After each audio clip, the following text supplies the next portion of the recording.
Okay, thanks everybody. So we just go count 1, 2, 3, 4, 5, 6, 7, 8, 9. Okay. So welcome everybody to February Now Remac. It's 3 o'clock, so I guess we'll get started. Can I get a motion to approve the minutes from December?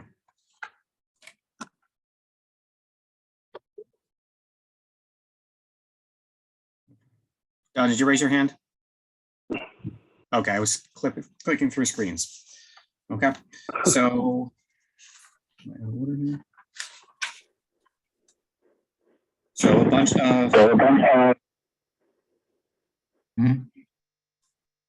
a bunch of correspondence. I think it's just more wordy correspondence. Timothy Rogers, Staten Island, certification suspended for 1 year, must complete refresher. And civil penalty of $4,000 for violation of Part 800. John Kirk, Ranging, New Jersey, suspended for 1 year. Complete full refresher within 1 year. Civil penalty $2,000 from Part 800. Michael Suttle, Maspeth, New York, has certification revoked effective 12/22. Assessed civil penalty of $10,000 and violations of Part 800. Several subsections of Part 800 on him. Terry Parker, White Plains, New York, surrender certification effective January 10th, 23, violation part 800. Joseph Kuhn, Rocky Point, New York, certification suspended for 1 year, suspension stayed. Successfully completed paramedic re-education course at the direction of medical director, was assessed a civil penalty of $1,000 for part 800. Okay. Committee reports. Don, academic ops. Okay, looking at the numbers here, it looks like pretty much everybody was on the academic meeting, but there were a few that weren't. So just highlights. Pulsera is going live tomorrow, every place we believe, but the VA. I don't know if Angie's on here. I don't see her, but I'm not seeing the second page. But she said she would be available. She's from Pulsera, that she would have an open Zoom meeting all day long. If people had questions, you could jump on and ask her those questions. The EMS wait time committee will start reconvening. I'll talk to Jay about getting their group back together, and they will be reporting back to the academic advisory committee. I know things have certainly improved, and hopefully that will continue. There is a meeting next week, unfortunately at the same time as the CMAC and SEMSCO meeting. CMAC and SEMSCO, by the way, will be in Troy.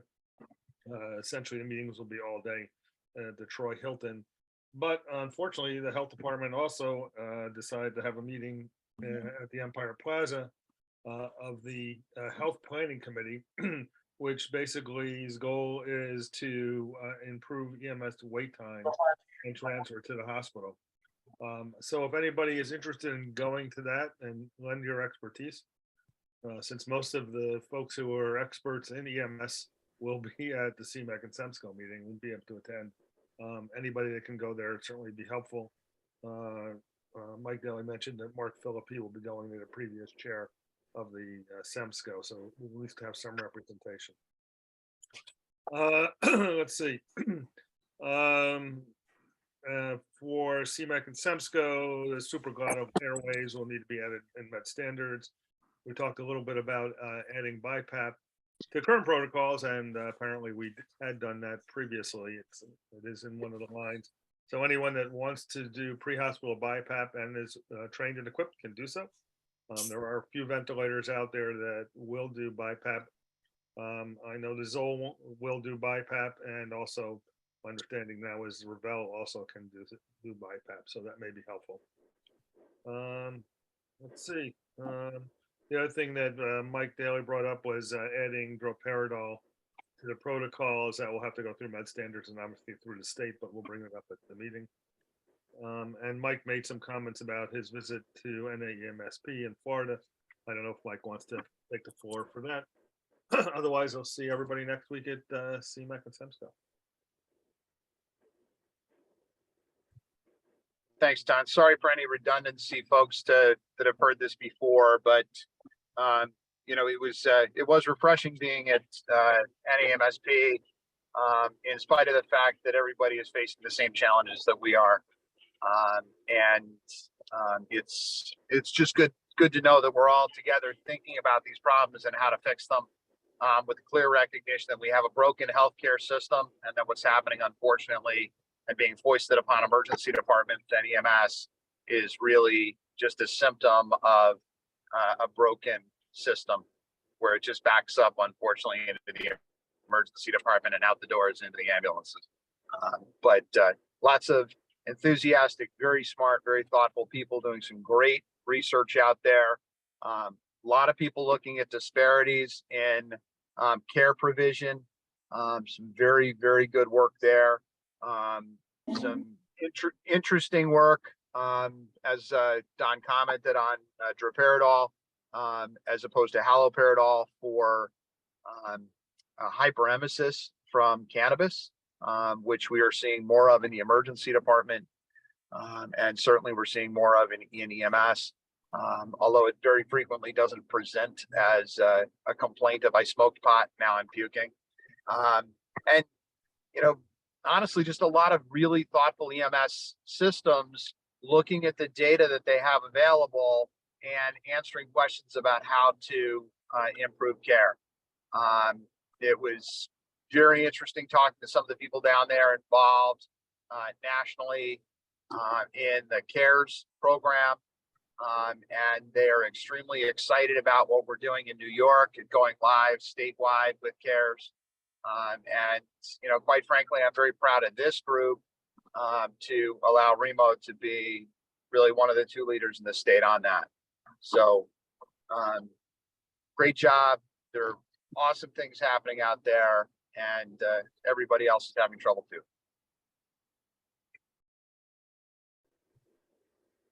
Thanks, Mike. Did you have anything on a QI perspective? Oh, go ahead, Sam. I was just going to mention Don and Mike both mentioned on the academic committee, Rob, that perhaps they'd like to approve some sort of memorandum of communication regarding Pulsera for the region. I think I was planning on doing that. We can talk about doing that now and just skip ahead because I was going to do for those who weren't already on. Actually, let me look through. Is there anybody? If anybody was not on the academic meeting, please let me know now, because we can save the redundancies. I wasn't an academic, but I have an idea what's going on. Okay, if we're going to have an outlier, Bruce, thank you for being you. So on that point, I was going to make this at the end, but I'll make it now. So the academics / operations committee was really developed for kind of initially going over academic, how to do training, and then it kind of became a EMS provider-led, I mean, Don chairs it, but provider-led discussion to kind of hash over things before it gets brought to the MAC, go over some more operational issues that may not need to come to the MAC. So I know everyone's tight on time.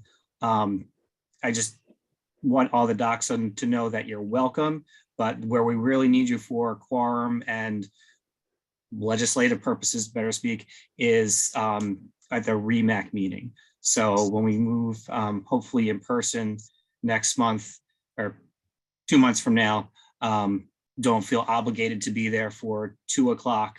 Definitely welcome, but this way we don't have to repeat everything for those who didn't come. And if you don't really need to be there, then we're not burning you out by extra meetings you don't need to be at.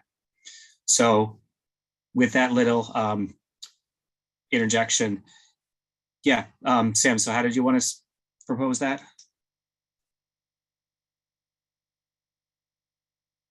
Yes, I think what we wanted to do is put out a communication to the region that Pulsera would be the acceptable mode of communication between EMS and base hospitals for the future. Some simple statement along those lines. I also had a conversation with someone in between the meetings that there are some agencies that aren't ready. I think following that language, that would be definitely okay, because I don't think we're going to have 100% adoption immediately. So if some services are lagging, all the other previous notification methods are still going to be in place. Agreed. So is that a motion, Sam? Do we need a second? Yes, I'll make the motion. I'll second it. Mike, were you seconding or trying to talk? I'm seconding it. No, Mike Weisberg. Oh, you're muted. I just see the hand wave. Okay. Any further discussion on that? Just wanted to mention that we need to re-inform the emergency department, because they tend to think either yes, no, and that sort of that middle zone, that some people are going to be calling in on the radio, so they cannot abandon that method. Yeah, that's actually a legal requirement that we have to have. So I don't think that's going anywhere anytime soon. Yeah. They need to. Now, there's a difference between having the legal requirement and actually having someone hear the radio and have it on. So just maybe a note to the leadership. I mean, we just could all bring it back to our own institutions. Easy enough. Yeah, I think we do that. Basis of their study, I'm down. Okay, so Tim, you'll put that notification out. And you're here. Does somebody want to author that and send it to me? Or do you want me sure. to just, okay. I'll type Yeah. something up tonight. Okay, now I gotta get back on track. Mike, did you have anything from a QI perspective? And Fred, if you can go ahead and mute. No. Okay. Tim, anything for the hot code? No report. Agency updates. BLS Narcan for Knowles Atomic Power Lab. I can see why they were so late to the game, considering the engineers are probably the difficult to treat people. ALS grade none, BLS upgrade none, EPCRs. There's a typo here.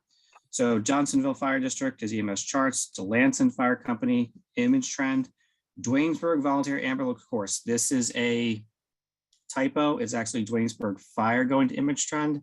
However, Dwaynesburg DVAC would also like to go to image trend. However, changing your, you can, when you're first going to EPCR, you can pick whatever you want. But once you're established, you require Remac approval to make that change.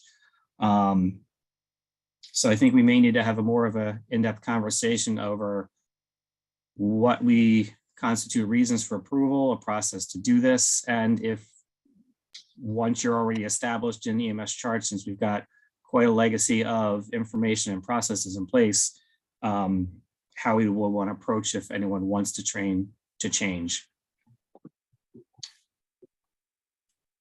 Actually, there is a process, and you do have to be approved to go on a charting system in the first place.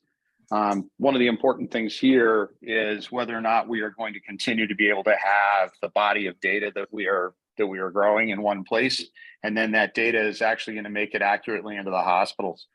Image trend has never been demonstrated in our systems to be successful in terms of an HL7 interface into the hospital. We have invested a significant amount of money at Albany Med across the health system in order to get chapter 1 of the patient's story, which is pretty important to our trauma service, our stroke service, cardiology service. Our pediatric folks go in and look at those PCRs. I was on complex care today looking at some incredibly complex patient cases, and one of the places every single one of our case managers was turning was to the EMS documentation. By going to a documentation system that's not easily uploaded or a documentation system that's different than everybody else's, what unfortunately EMS is doing is making themselves irrelevant and potentially creating a problem taking care of that patient in the hospital. So I would really ask any agency that's thinking about a different charting system, and trust me, I know that there are warts with all of them, to approach the region, let Tim know, let's all talk about how this is going to ultimately impact the patient long after you have left the patient, and how that is going to ultimately impact the data that we all look at in order to create protocols, develop systems, and better understand the population that we're serving. Because this is much bigger than any one agency, and the data now is gaining more and more importance. So thank you. Sorry to have a little soliloquy there, Rob. No worries. Okay. Any other discussion on that? That was sort of an, oh, by the way, just so everybody knows that that's the issue. I know that there are several agencies that are looking at other platforms. And then, you know, from the hospital side, looking at the HL7 to import data, and we are in the middle of building our HL7 at Trinity. I have just learned that the EMS charts HL7 will import data for all vendors, including ESO and all the other ones that are out there, because it's getting its information from image trend. How that actually happens, I do not know, but I did confirm that with EMS charts and with image trend, and had conversations with people at the state who also tell me that HL7 should work for all vendors. And so I think that this is a bigger, much deeper conversation. And there's also some statutory obligations at the state level that what the REMSCO can, or the Remac can and can't do as far as mandating a particular vendor versus the process. So I think that we are on dangerous ground if we're going to say you can't change a vendor because of the data set. I think that we need to just be careful where we're at with this. Dr. McHugh, it's Art. I would just like to kind of tag on to all this. I mean, Albany Med and going forward, the health system is investing a lot of money into the HL7 import that, again, if EMS agencies are changing, one of the things that I would like to see is that they also make sure that we can import them by HL7 and that they actually do that. I think that would have to be a requirement for anything we did. Mike, you trying to talk? Weisberg? You're muted.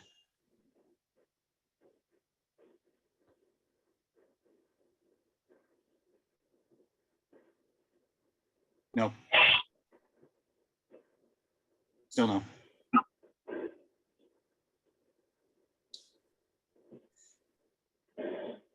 Yeah, we may need to look into like what the details of if we did have anyone making a change, what scope we had and what requirements would have to get. I think operating with HL7 would have to be one of the requirements if there was any change.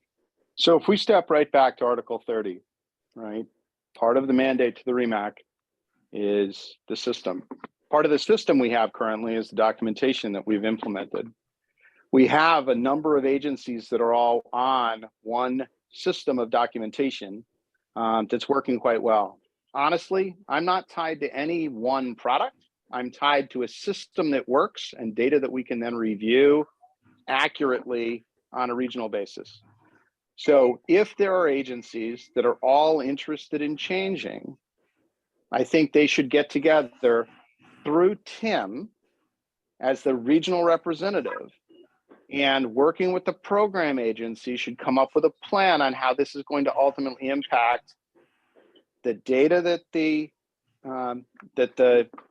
Med Standards Office uses and accesses, the information that we need to get to the hospitals, any operational contingencies that occur as well, and as well, how their medical directors will be looking at this information, and make sure that the medical directors are involved in the decision making and have already seen the back end for the product. Honestly, if there's something else that's better out there, sure, I'd love to see it. I would love to see a better system for documentation for all of our providers. I'd love to see things that actually interact with Pulsera. So when you do a Pulsera report, you can then get that dumped right into your charting system, because I think that makes a ton of sense. This is not about reducing efficiency at the agency level, but agencies should all work together in order to come up with a plan for moving forward with the region rather than independent of it, so that Tim has a good understanding of what's happening within the 6 counties that fall under his purview for quality and oversight. I would really agree with that. And the newer vendors that are coming out with these products have open APIs, just like Pulsara has an open API, which makes data transmission amongst all this stuff really flow very easily. Where we see ESO and EMS charts, they do not have open APIs. So that makes some challenges. And I agree wholeheartedly that we should try to do this cooperatively. However, I don't think agencies are obligated to do it. And I know I've read that Part 800 system part of it, several times. And I think that we're going to get some really strong pushback. So I think we have to come up with a creative way to make this work for everybody, because there's a growing dislike for EMS charts and some difficulties. And so I don't think that this is going to go away soon. I think that it's going to actually take quite a bit of makes quite a bit of ground over the next couple months. So the other thing I would remind everybody is we spent a bunch of time making sure that these EMS reports also got into HICSNY.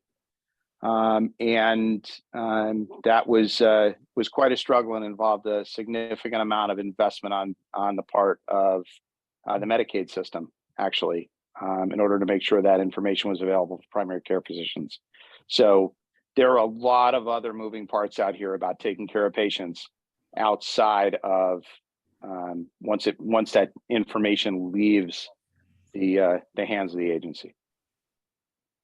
So I think a requirement should be that whatever system interacts with all of these, the HICSNY, the hospitals, Epics, CERN, or whatever systems are already in place, that can tag into that versus to take Mike Weisberg's point that who's going to pay for the integration. So it should be able to tag on to what's already been built versus having to build new portals.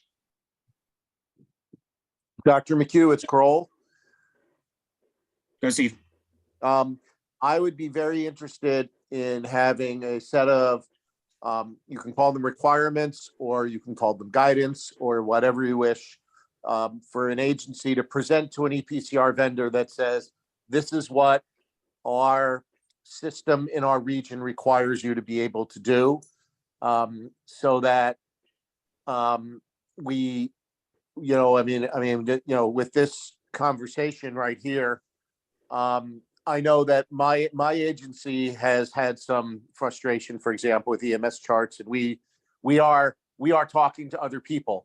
We can't do anything that undermines all the work that this committee has done and that you have done over the years to build an interoperable system. So I want to be able to hand to anybody that I talk to saying, here's the price of admission to even having a conversation with my agency.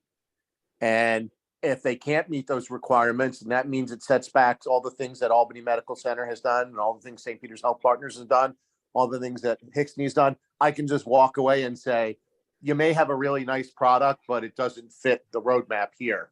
I think that does two things. Number one, it will force people with EPCR vendors to adopt to a systems perspective instead of an agency perspective. And it informs me, because frankly, I'm not as savvy about the technology as, someone like Dean Romano would be. It gives me the wherewithal to say to somebody, look, you have to satisfy these things before I can even start with you. I think that'd be a good approach to it. So I think anybody who's interested in this, definitely get with Tim. And I think, Dean, you'll be in a position, since you've got both ends, to make work both for your agency and for the health system that you're with, should probably be a part of that as well.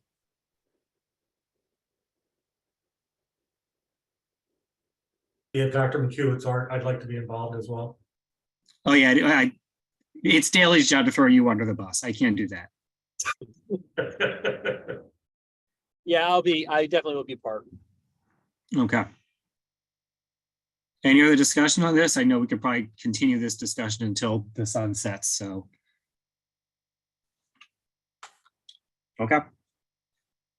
So moving on, public access defibrillation.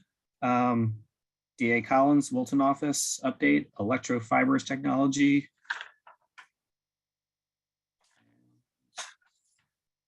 Planet Fitness in Glenville and Brunswick City School District. Mike already did an AMSP updates. We already did Pulsera update. So Mike, assisted med protocol.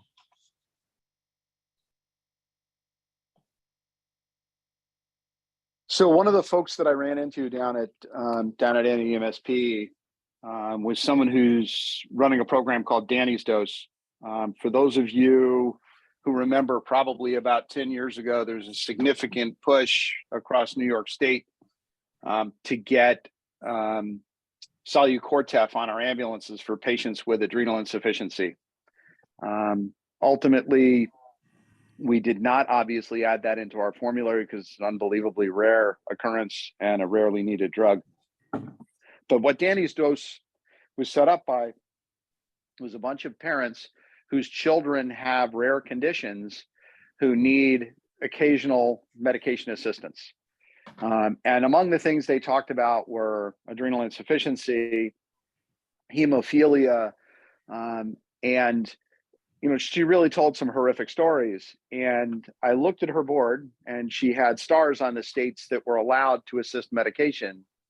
And she had a couple of stars in the Midwest and had no star on New York. And I said, well, help me out here, because we have a protocol that we put in place about 10 years or more ago that allows paramedics to assist with medication administration within their scope of practice, in order to assist patients with their own medications. And I showed her the protocol, and obviously New York State got a star. But what she told me was that there were a significant number of times where patients in New York had talked to EMS providers and had been told that they could not assist with a medication. So I just bring that forward now, first to let everybody know that, hey, we're doing the right thing and we've got the right thing there in our protocols. But more importantly, to ask you to bring it home to your agencies, to your providers, as a reminder, hey, you can assist with any medication. If there's a question about whether or not you can, call a doctor. And for the docs on the line, remind your partners back in the emergency department that are doing those remote calls, absolutely, we can authorize the administration of these medications, be it something for pulmonary hypertension, something for hemophilia, something for some other esoteric condition, in order to assist a patient who's in crisis. Because it was very surprising to find the problem there. And it was very gratifying to be able to tell her that we already had a solution. We just needed to pass the word along a little bit more. So Mike, you're talking about someone who has the vials of Factor in their fridge.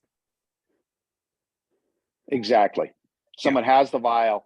The case she talked about was actually a patient who had a both bones forearm fracture on their right, which was their dominant arm, and they needed help getting an IV started in order to give themselves the Factor, because they couldn't do that. Although they even had the equipment to start the IV, they couldn't do it because their dominant arm was broken. And the thing they were concerned about was the fact that they had an arm injury and a head injury, and that they might end up with an intracranial hemorrhage and compartment syndrome. And lo and behold, this person, of course, ended up suffering both. Yeah, I think we'll need some specific examples to remind people of, because I think most medics would probably think that's not in my protocol. That's not in my drug box. Just Definitely not in the yes, drug box, very clearly in the protocol. And in the protocol, it says any questions you call and ask. And the guidance is, if you can perform that task for the patient.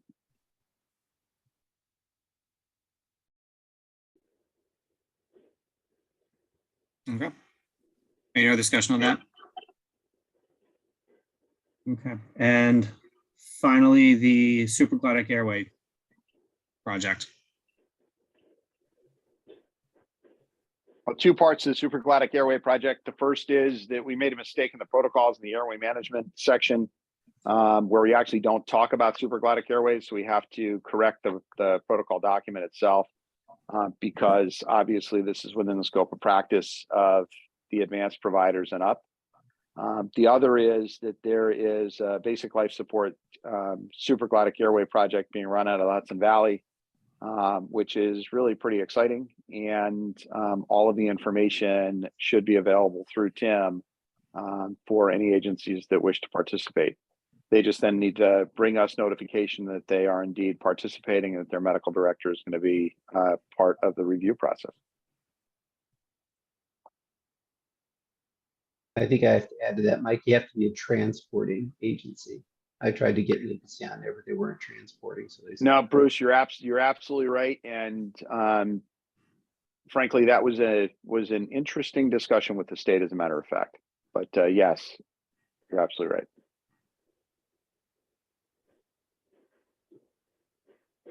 Okay. Any other discussion? Any new business?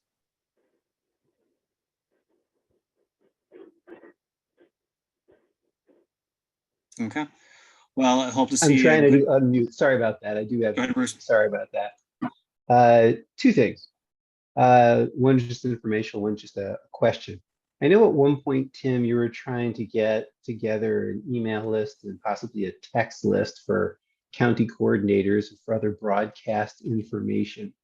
Where do we stand with that? Did we ever accomplish something with that, or is that got held up? County EMS coordinators, we have a list for our regional coordinators. If you're referring to coordinators out west, we're working on that now. Okay, so it's in progress. All right. So for our region, we have it. And what brought this to light is sort of the second thing I wanted to talk about. Last night, as of midnight, Empire Ambulance went out for the city of Cohoes, and ambulance company came in.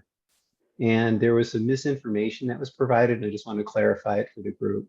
There was a rumor that was out there that there'd be no ambulance coverage in the city of Cohoes. That is untrue.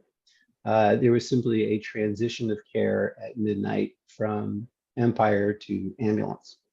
And we tried to send a broadcast through the Albany County Coordinator email, and that was just something that was difficult to do. So, okay, I'm glad to know that there's a process, that's a project going on. Thank you. And Bruce, are you a similar position with ambulance now that you were with Empire? I was never in a position with Empire at all. I just kind of helped them out on the side for things. Okay. Ambulance, I will be I'm giving Mike some time to a month to let things settle down. I'm going to contact him. And Mike is the operations guy, Mike Kotowski. And I'm going to see how I can interject some quality assurance with ambulance. I'm sure they have a process set up. I just want to combine Cohoes with that. If you can have them send contact information, because I know from Glens Falls, we don't have a phone number for them. All right, I will bring up that they should probably do a little. I was actually surprised that there wasn't sort of a big blurb just to try to say, hey, we're now in the area thing. But I'll add that to my list when I chat with him. But right now, as of day one, I'm going to leave him alone. He's got enough other things going on. Well, he's going to lose a lot of business because we don't have we can't even call him for a ride. I'll let him know. Okay. Any other discussion? Okay, so I hope to see you all on a slightly warmer April day. And we'll try to do as best we can to set up a hybrid in-person and remote for those who don't want to make the drive. And that, can I get a motion to adjourn? So moved. Thank you very Thanks, much. Rob. In a second. I'm sure there's a dozen. Who made the second?